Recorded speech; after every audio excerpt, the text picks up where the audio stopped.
rules of the scavenger's game are simple. Food is good. Food that doesn't run, even better.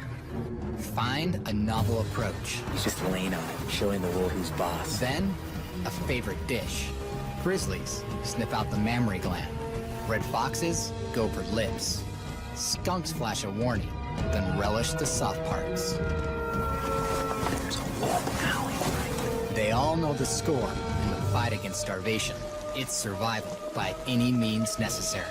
I'll find Yellowstone's ultimate scavenger. Going High alert, unless it finds me first. Sometimes the scavenger ends up being the scavenged.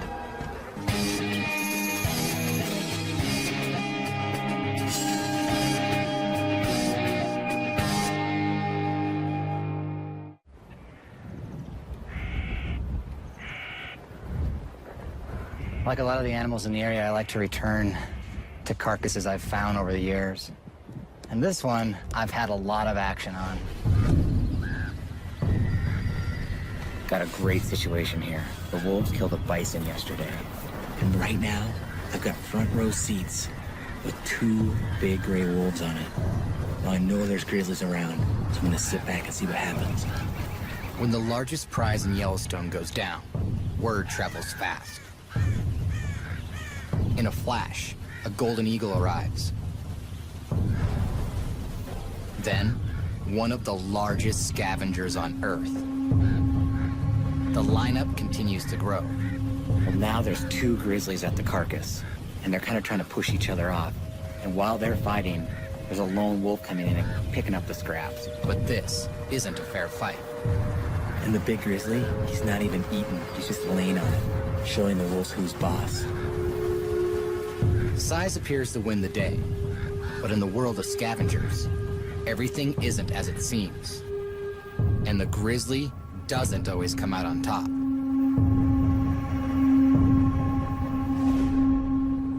To see how these animals stack up, I return here, just outside Yellowstone.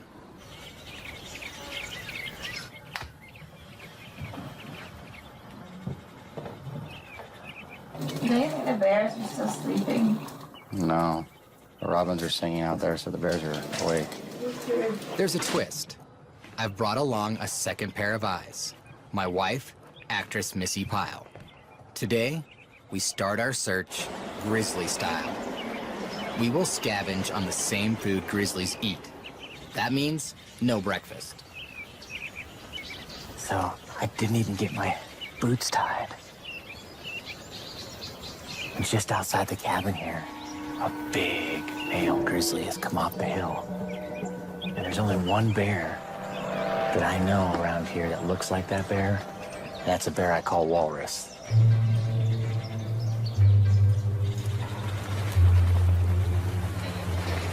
This morning started off with a good cup of coffee and a bear sighting right off the bat. So we've thrown From our... the window of the cabin. Yeah, so we threw our packs on quick. Now we're gonna try to catch up.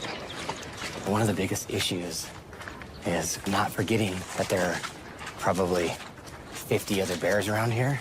So getting fixated on a bear like this can be fatal. We still haven't found the big boar. He's likely out here moving across there.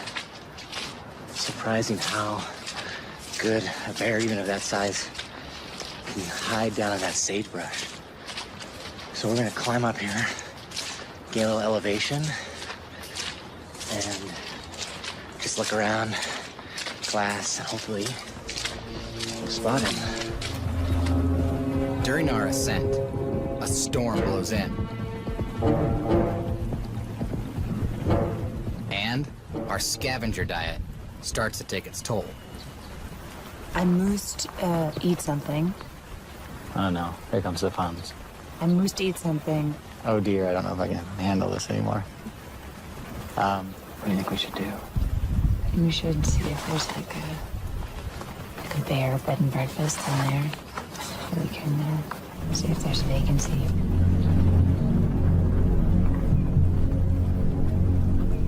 Now, it's our turn to experience the same forces which drive all scavengers: hunger and fatigue. There's a bear right out here. Right out here in the meadow. See it right over the top of the sagebrush? There's 2 bears. 3. Oh wait, there's a sow and 3 yearlings. So there's 4 bears. And it's just cool to see a female with 3 cubs. It's pretty outstanding. She's done some good work. She's doing great work. A well-fed female grizzly births more cubs. And in Yellowstone, scavenging is where the energy is. Learning this lesson can make all the difference. Teach a cub to hunt, and he'll eat for a day. Teach a cub to scavenge, and he'll eat for the rest of his life. Yeah, when they find a good little spot, they'll dig frantically. Usually it's like a little rodent trail, and they follow the trail to the end and then eat the rodent. Yeah. The secret weapon is their nose, a sense of smell that is 2,000 times sharper than a human's. But other scavengers already have a hint of what's going on. And the person that cued me off to these guys actually was that raven. Did you see the raven flying around? It's typical for a raven and other scavengers to just kind of hang out by bears like this. They leave little scraps here and there, and the ravens will come down and scavenge.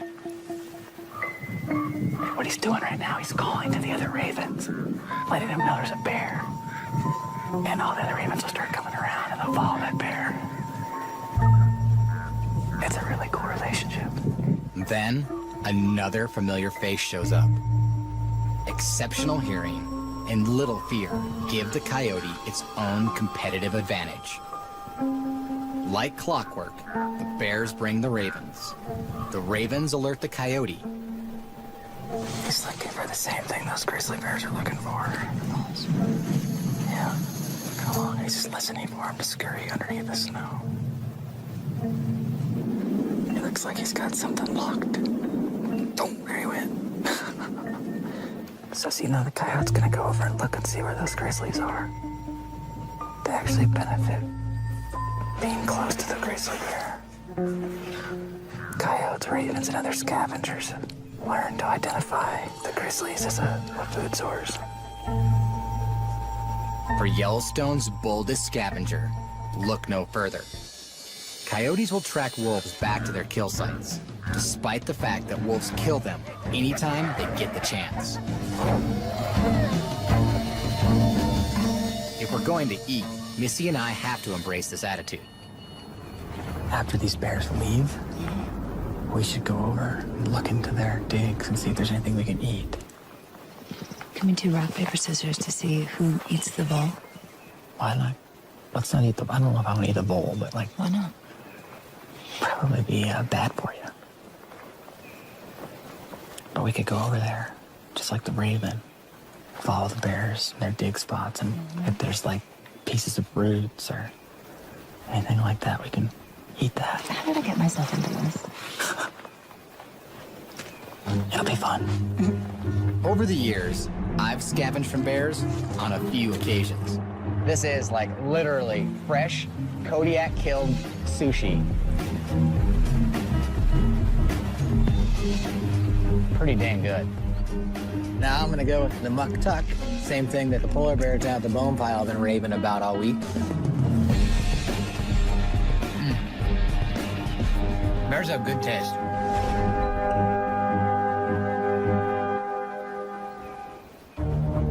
We can't get too comfortable here. Sow grizzlies with cubs are known for aggression towards humans. The bears suddenly turn and charge right for us. They're all getting a little worried about Mom. Running right at her. When do we have to worry? Just pay attention. We can't put our guard down. What's our plan? But the wind is whipping around, so they could be smelling us or another bear, but it's just starting to get them nervous. The bears smell a threat, but they can't pinpoint our location.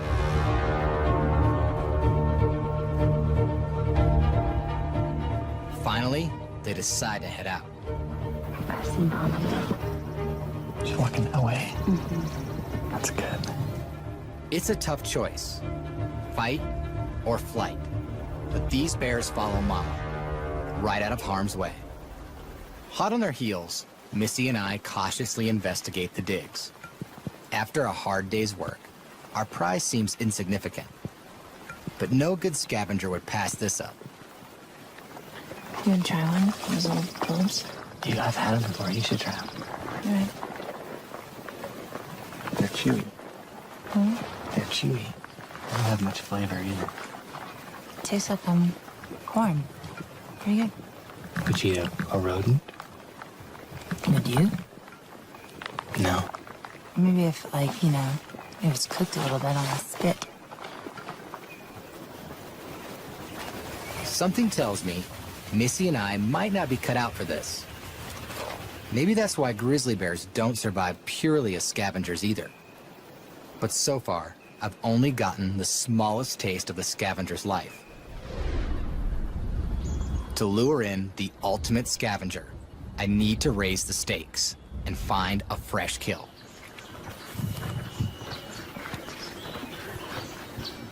In the world of scavengers, one thing you don't want to be is the last one to the carcass. Usually whoever gets to the carcass first gets the most meat, then it goes downhill from there. A carcass like this one is often fully consumed within the first 48 hours. Now, whether you have the smell of a grizzly bear or the eyesight of a raven, we as humans fall short when it comes to the senses. So what I have to use today when I'm looking for carcasses is my brain.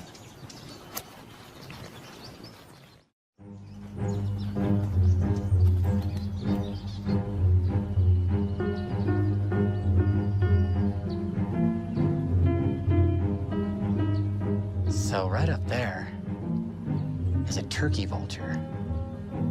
Now he's definitely circling around something, and that's a great sign. Now a turkey vulture is one of the only birds that can smell. And what they do is ride the thermals and look for dead things. Basically, smell dead things. For vultures, scavenging is a total way of life.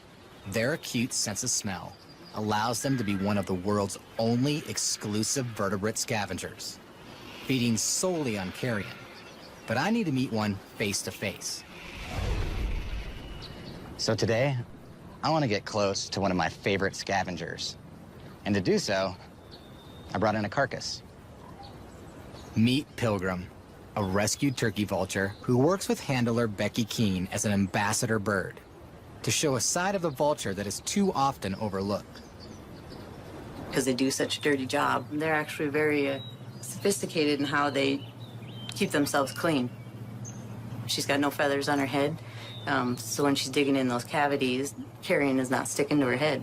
And they're more of a social bird also, you'll see them in groups sometimes, so that's why she likes the entertainment. Odd as it seems, this carcass is not her idea of a party.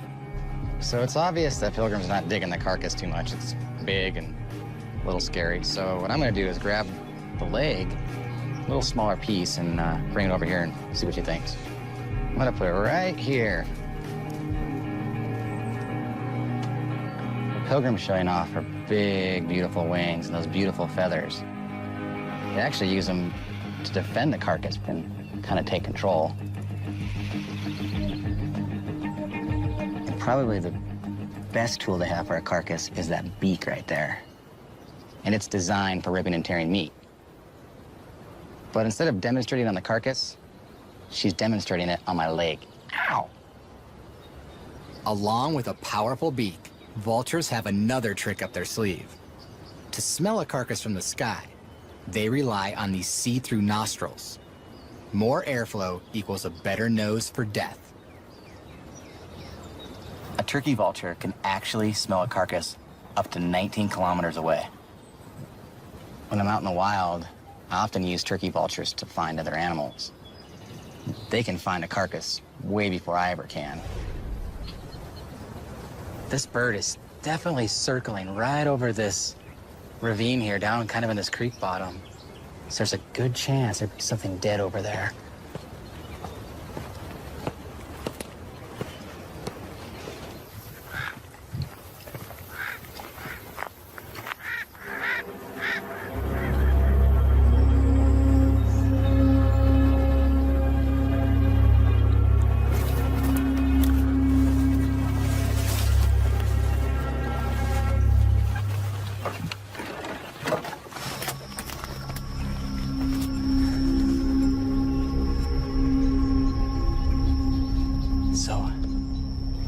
haze is coming down this stream bottom here.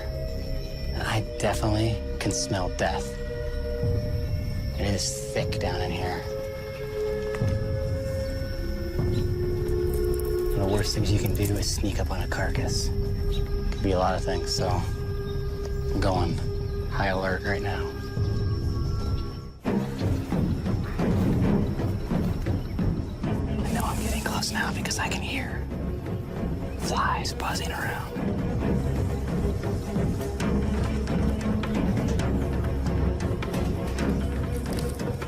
Oh, right there. I can see something laying right there. Looks like a dead deer.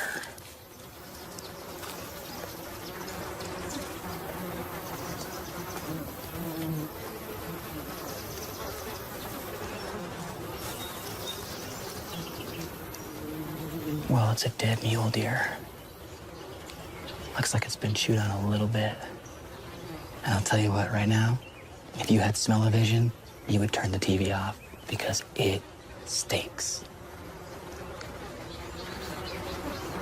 This is a great situation. It's just what I've been looking for. Almost a full carcass, with a lot of meat left, so I'm gonna take it up a notch. I'm gonna do a full-on scavenger stakeout. Tonight, I hope to see which scavenger takes the cake. First, I've got some work to do. Well, the next step is to build a shelter I can hide, sit back, and monitor my cameras. And the best shelter I can build is the same shelter a Native American of this area would build, and that's a wickiup. Now, I'm gonna have to go in scavenger mode myself. Go around, gather all the building material that lays right here in the forest. And I think this is a perfect spot.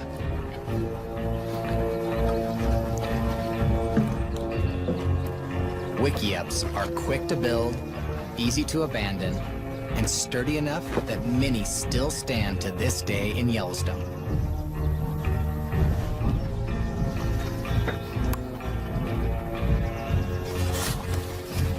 Man, this thing's looking awesome. Super camouflage, sealed up good. And I've got one last thing I gotta do before the stakeout tonight. Check this out. And that is gonna allow me to watch these infrared cameras under the cover of darkness. All I've gotta do is get this in the right position, run this cable out over to the carcass.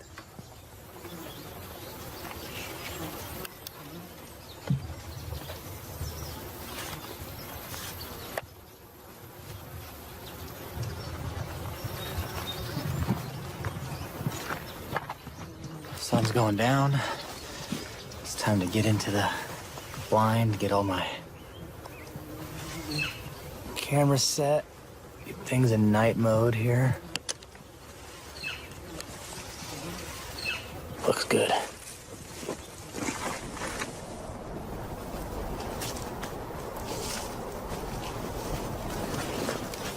I've got my full infrared setup ready.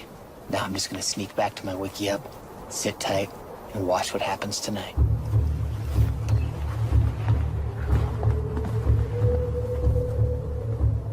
It's one thing just to set up remote cameras, go back and review the footage, but I really just want to be here next to this carcass, actually experience these animals coming in. It's a long shot, but if it happens, it'll be really, really cool.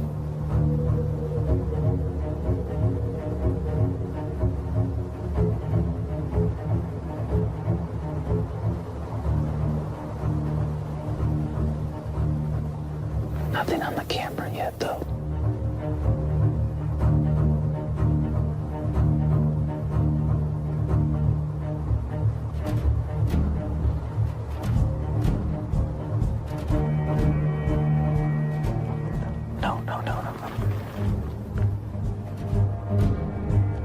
Mountain lions weren't on my list. They rarely scavenge. Usually, they provide the kills. Last winter, I stalked these secretive ambush predators. How cool is that? Mountain lions kill animals up to 8 times their size. They'll consume up to 11 kilograms in a single sitting. But that still means a lot of leftovers. I saw numerous scavengers take advantage of mountain lion kills. And one that is almost never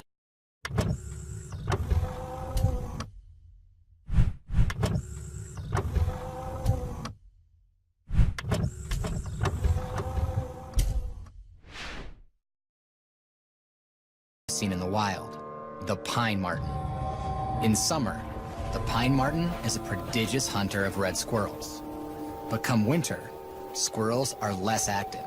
The marten looks elsewhere and finds a bounty. Just up here is a pine marten. They live in these thick forests, so they're very, very difficult to see.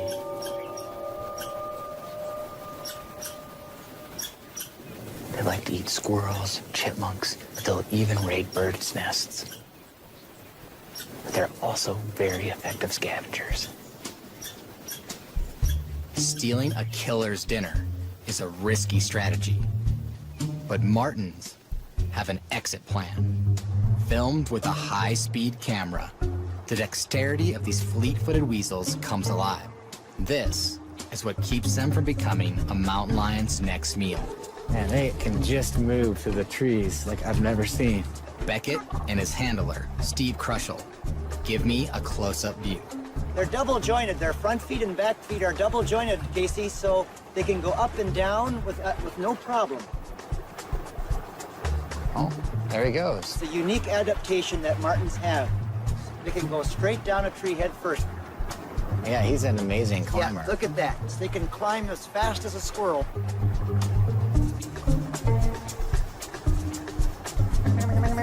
Whoa, he is like lightning. You are so fast. Martens showcase a talent for survival, but not dominance. When push comes to shove, speed only gets you so far. The real contest will be settled here at the deer carcass as soon as the lion leaves.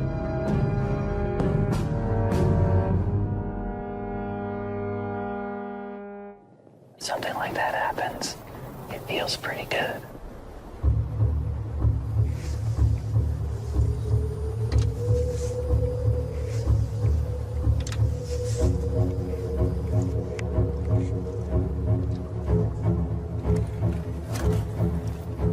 I just heard something out there. I just heard.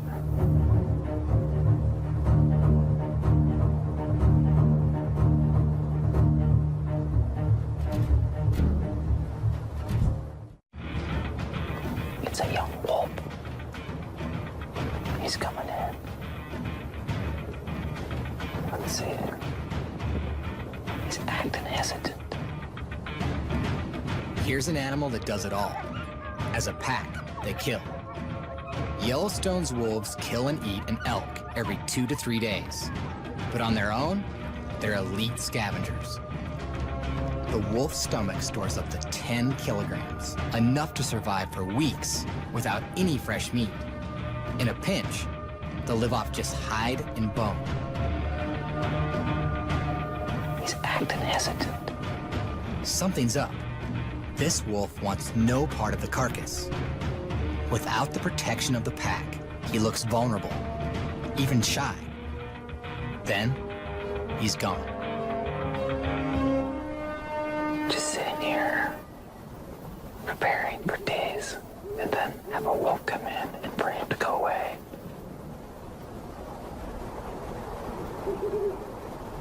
It's a real bummer.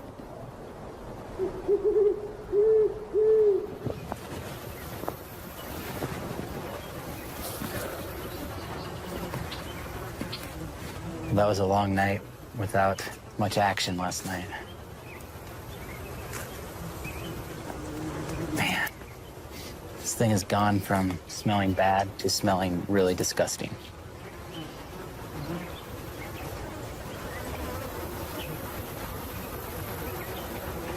Oh, man, wow.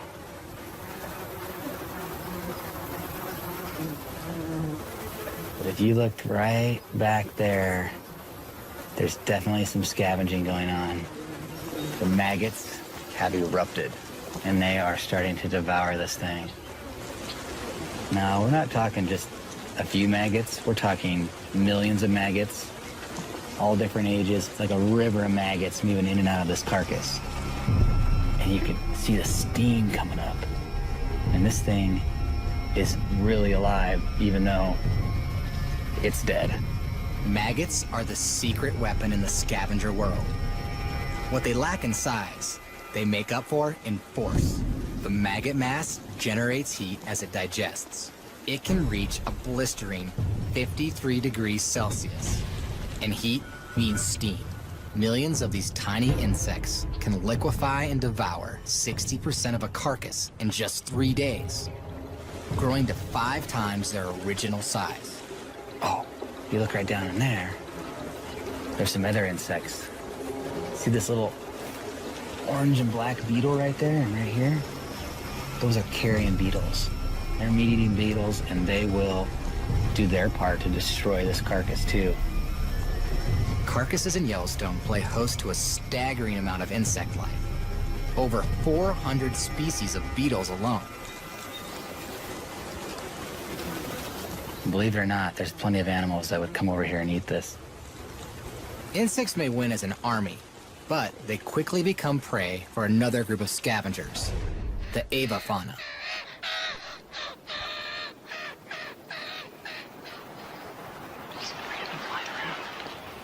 To be the ultimate scavenger, one quality stands above the rest: intelligence. And the ravens got it. But to see it in action, I need a bird's eye view. Way up that tree is a nest. Now, I think it's active, but there's only one way to find out. You might wonder why I have a bow and arrow. Well, this arrow's been equipped with a long, lightweight string. Just shoot this arrow up over a limb, grab the string, tie a climbing rope to it, and climb up to the nest. Now, once I'm at the nest, I'm gonna fix a little remote camera so I can see what these little raven chicks are up to. Now for the hard part.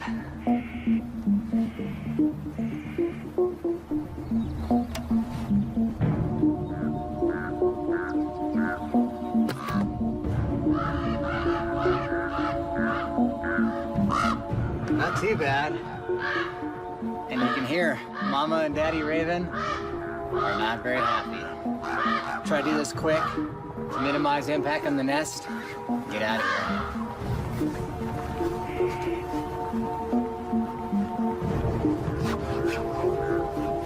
All right, clip in and up I go.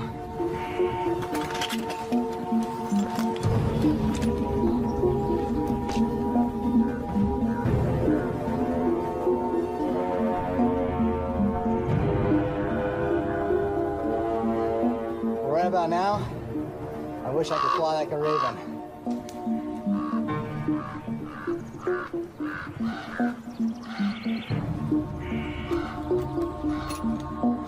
When I get close to the nest here, it actually smells like a carcass. There's a reason for the smell. Ravens return to the nest with morsels from the carcass to feed the chicks. I can hear the little guys in there. But now I'm past my anchor, so got a little climbing difficulty to add to it, so here we go.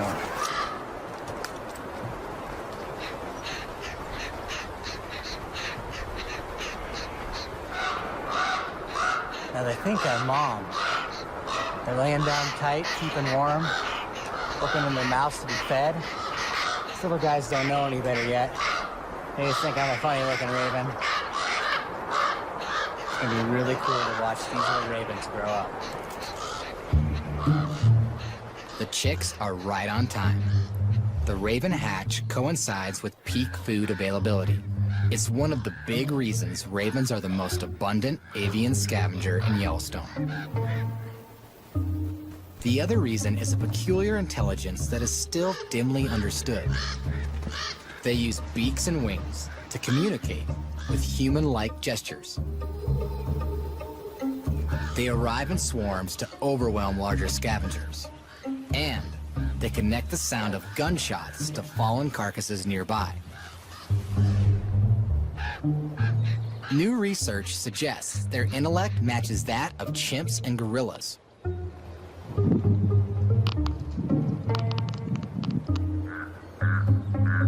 A few more flight lessons, and they'll arrive here, in the middle of the action.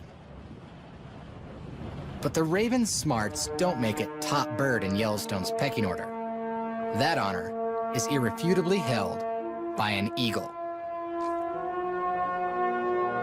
To see a bald eagle in its scavenging prime, I leave Yellowstone for a place that's equally wild. Southeast Alaska, at the peak of the Fall Salmon Run. And I'm here to witness one of the biggest scavenging events that I've ever seen. Amazing.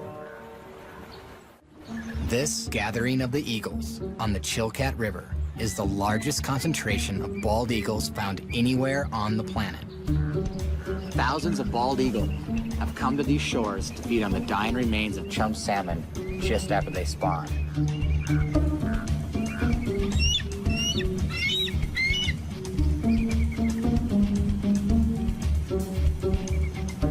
While most people think of the bald eagle as a mighty hunter, these birds have come here to scavenge on the leftovers.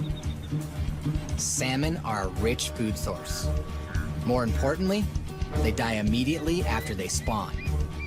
For bald eagles, a trip of up to 1,600 kilometers is more than worth it. There might look like plenty to go around, but when it comes to food, it's every bird for itself. While these eagles don't have much competition from other scavengers like they do in other places, they sure compete amongst themselves. White heads and tails alert other eagles to a food source, but they also reflect status and rank. It's really apparent that these eagles have a pecking order, with the dominant eagles eating most of the carcasses. It's a simple message. This fish? I don't think so. Out here, nothing's wasted. Even the eyeballs.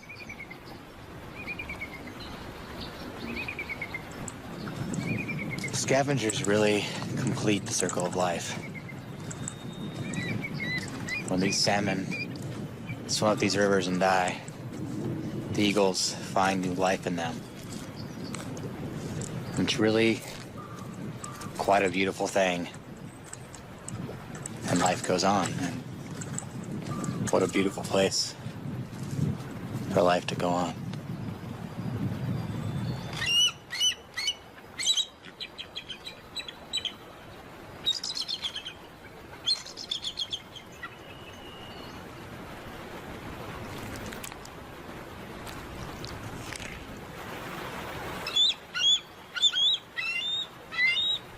But a scavenger's work is never done.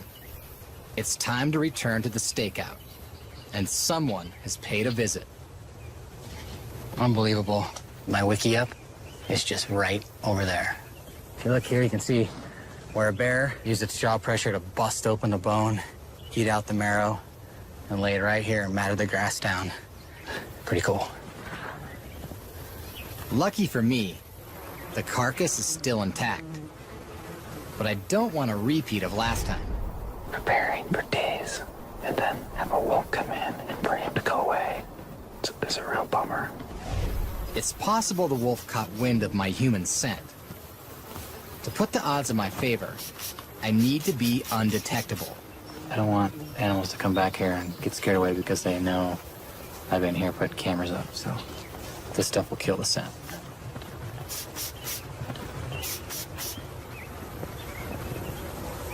The wait is on. Again. Had a couple animals come really close to coming into the carcass, but didn't happen. We can't afford to have another long night here. Too many more nights, and the maggots are gonna eat the whole thing.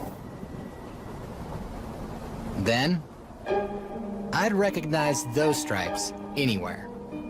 Now this is a scavenger with a unique formula for success. The pungent cocktail of skunk spray. Last spring, These little stink bombs invaded my backyard and set up shop on the remnants of a deer carcass.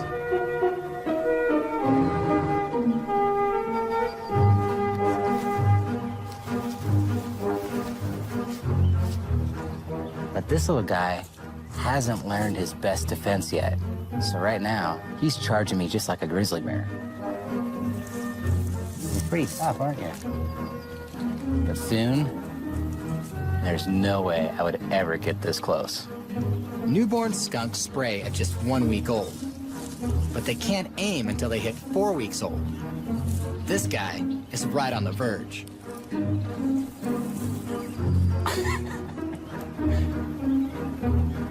As long as that butt stays away from me, I'm okay.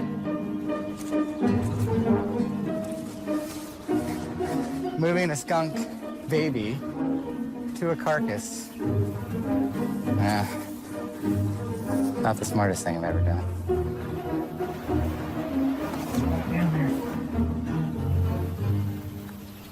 Outside the wiki-up, things get more interesting by the second. Definitely the family of skunks, but they have a friend along. And they're not getting along, so I don't think they're friends. A little more tooth and claw, and this stink bomb might explode.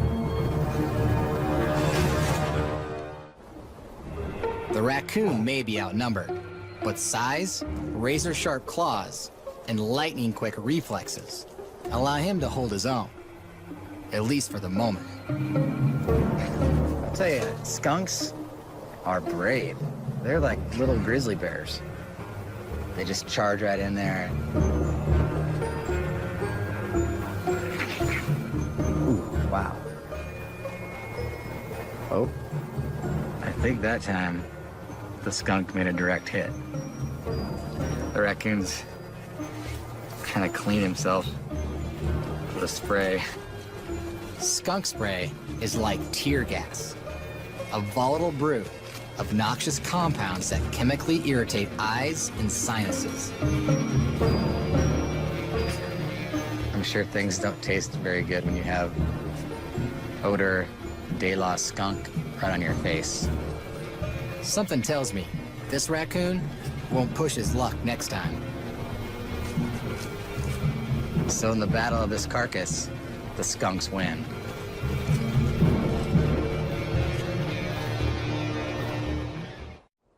Inside the wiki-up, the night is still young.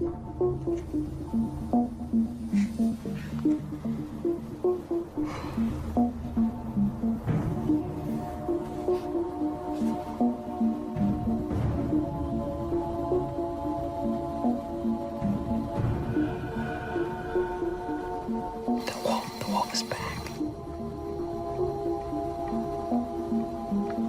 I've got a wolf right over there on the carcass.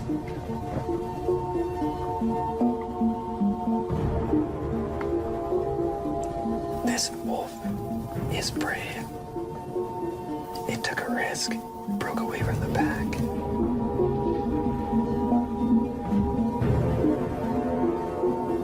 But his bravery has awarded him with a lot to eat.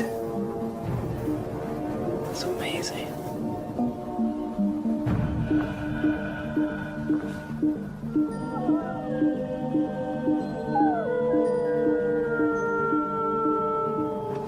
There's a wolf alleyway. Unbelievable. Everything I thought I knew about this wolf is wrong. For starters, he's not alone. And he's not shy. He's the bold one. He probably knows I'm sitting right here. This right here is why I set all of this up for this moment right here. And my patience has paid off. And it's just so cool to be right here. To get a glimpse into these animals' lives is really, really hard. But when you get it, it's so worth it.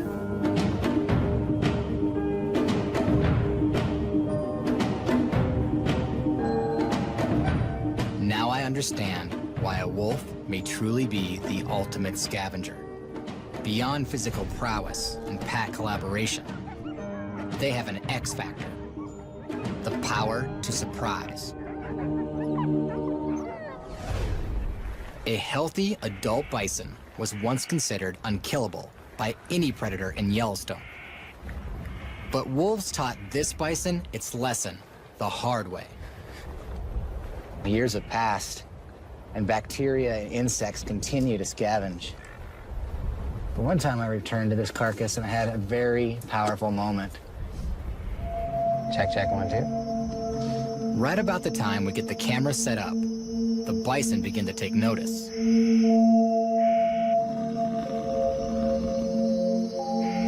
He smells their friend hurt.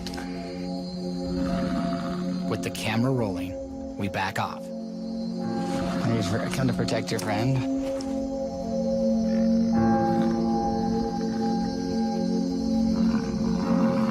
Yeah, let's go back over here.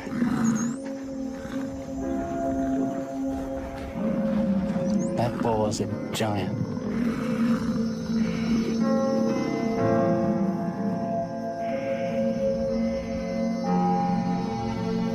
It's amazing. They started getting kind of rowdy, and so it's a good chance that was a bison that they knew, part of their herd. We just backed out of there. We don't want to get in the way of a herd of bison that's upset.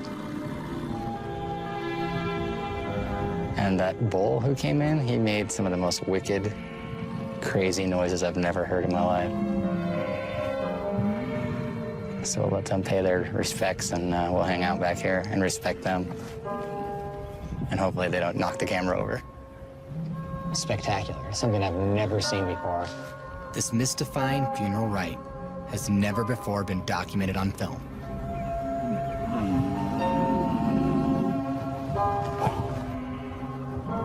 A single wild bison carcass amidst the oldest living herd in lower North America becomes somehow something more.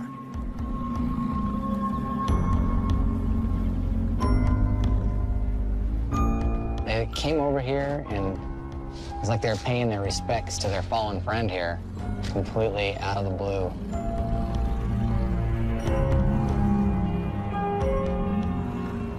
Something I'll never forget. After all I've seen, I'm beginning to think the ultimate scavenger can't be measured by size, speed, strength, or skill. Instead, it's the animal that understands how to best use everything it has to keep playing the game in this world or the next.